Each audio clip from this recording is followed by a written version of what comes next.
Banyak yang mengeluh, banyak yang bertanya, apa sih manfaatnya KTP digital atau identitas kependudukan digital?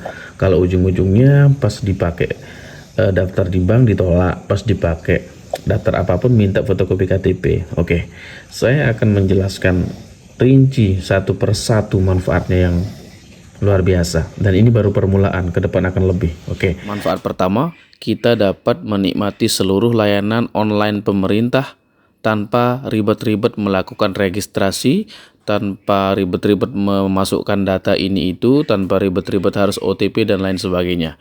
Jika kita memiliki akun IKD atau identitas kependudukan digital, contohnya di aplikasi Kementerian ATR, ini aplikasi Sentuh Tanahku, kita cukup login pakai IKD saja.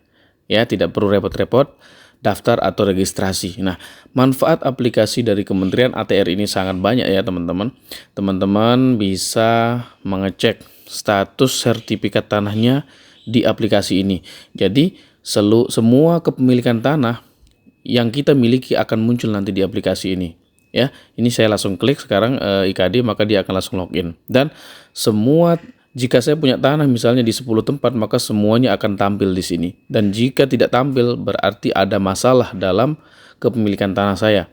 Ini juga pernah terjadi di teman saya dan di keluarga saya, bahwasanya dia sudah lunas ya, dia sudah lunas di developer. Seharusnya setelah lunas kan sudah hak milik ya, sudah sertifikatnya sudah hak milik. Tapi ternyata setelah kami cek, setelah login di aplikasi Sentuh Tanahku, di sini statusnya adalah hak guna bangunan. Wow, ternyata developernya tidak jujur guys.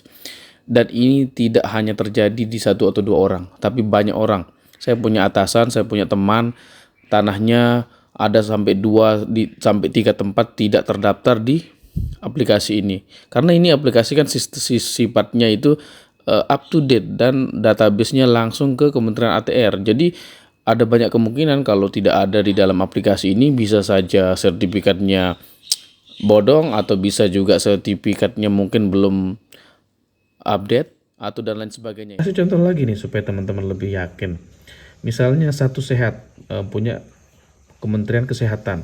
Di sini ada juga IKD. Kalau teman-teman tidak punya IKD ya teman-teman harus daftar dulu ya kan.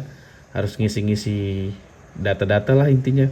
Kalau IKD otomatis datanya mengikuti data Dukcapil. Otomatis tidak akan ada verifikasi karena IKD sudah terverifikasi milik kalian gitu. Itu salah satu contoh. Nah, itu dari aplikasi pemerintahan. Dan kedepannya akan semuanya akan bekerja sama dengan IKD, karena IKD ini adalah data utama warga negara Indonesia yang akan digunakan di seluruh instansi, baik instansi pemerintah maupun swasta seperti perbankan dan lain sebagainya. Kemudian yang kedua, jika kalian memiliki KTP digital, data kalian itu dipastikan valid, terkini, dan online. Bagaimana penjelasan seperti ini? Misalnya kalian daftar pakai KTP manual ke bank atau ke BPJS, saya yakin di antara kalian ada yang dijawab oleh pegawai bank atau pegawai BPJS, Pak, ini KTP-nya belum online. Pak, ini kakaknya belum online. Saya yakin pasti banyak yang dijawab seperti itu. Nah, kalau teman-teman punya aplikasi identitas kependudukan digital, ya, itu aplikasinya KTP-nya dipastikan online, dipastikan datanya terkini sesuai dengan yang tertera pada IKD. Ya, kemudian yang selanjutnya, Kita lebih mudah mengetahui KTP itu asli atau palsu. Ini sering terjadi. Salah satu kasus viral yang terakhir ialah meninggalnya bos rental ditembak oleh oknum TNI. Nah, itu kenapa? Yang pertama ngerental itu kan pakai KTP tuh. Dia pakai KTP elektronik ya, KTP manual untuk untuk menyewa kendaraan, untuk merental mobil. Nah, kalau seandainya pemilik rental sudah menggunakan IKD, kemudian dia juga memberi persyaratan kepada siapapun yang menyewa kendaraannya, siapapun yang menyewa mobilnya harus menggunakan IKD, maka dia tidak akan mampu memalsukan KTP seperti yang terjadi. Karena di jika sudah menggunakan KTP digital, tidak bisa dipalsukan. Kita mudah untuk mengetahui dia asli atau tidak hanya dengan melakukan scan QR code. Ya, ketika kita scan, dia akan terlihat KTP-nya. Beda dengan KTP manual. Kalau KTP elektronik yang manual, yang bentuknya fisik, itu yang bisa mengetahui asli atau tidaknya hanya aparat Dukcapil atau instansi pengguna data yang sudah bekerja sama dengan Dukcapil atau instansi pengguna data seperti bank dan lain-lain yang sudah memiliki KTP reader. Jadi lebih aman menggunakan identitas kependudukan digital. Selain itu juga banyak sekali terjadi penipuan terkait ini ya, yang menggunakan KTP manual, seperti ada yang menikah sesama laki ya. Jadi padahal dia mengaku perempuan gitu ya, di KTP-nya perempuan, dia sudah menikah sah, ternyata pas malam pertama laki-laki.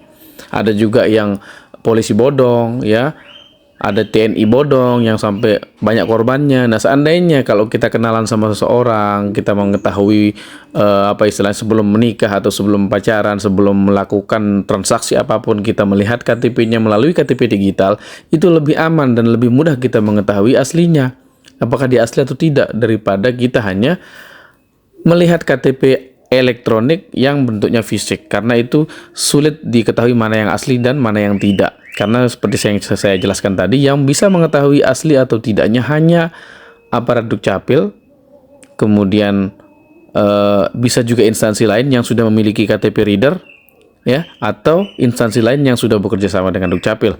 Sedangkan masyarakat umum tidak punya alatnya, tidak punya aksesnya untuk mengetahui itu palsu atau asli, sehingga IKD merupakan solusi yang tepat untuk itu. Jadi ya. teman-teman, intinya ke depan kalau teman-teman sudah punya aplikasi identitas kependudukan digital, kalau teman-teman sudah punya akun KTP digital atau identitas kependudukan digital, teman-teman akan sangat mudah untuk mendapatkan pelayanan pemerintah maupun swasta.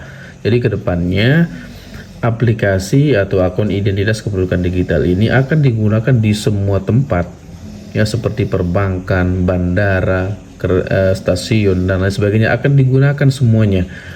Dan perlu diingat bahwa yang manual juga tetap akan digunakan. Jadi kalau ada masyarakat yang bertanya, terus saya yang nggak punya HP gimana? Ya tidak apa-apa. Yang tidak punya HP ya pakai KTP manual, tidak ada masalah. KTP elektronik ya tetap berlaku. Jadi penggunaan KTP digital atau semua pelayanan yang berbasis digital itu untuk mempermudah masyarakat kita yang memiliki akses digital. Sedangkan masyarakat kita yang tidak memiliki itu, yang tidak punya HP, yang tidak ada akses internet, ya tidak masalah. Mereka juga berhak mendapatkan pelayanan yang tidak digital. Artinya pelayanan offline pun tetap ada, KTP offline, KTP elektronik pun tetap berlaku, seperti itu ya. Jadi ini adalah cara pemerintah untuk mendekatkan pelayanan kepada masyarakat ya. Semoga bisa mencerahkan, dan saya berharap video ini cukup memberikan jawaban kepada teman-teman manfaat dari IKD ini ya. Semoga bermanfaat. Thanks for watching and have a nice day. Bye.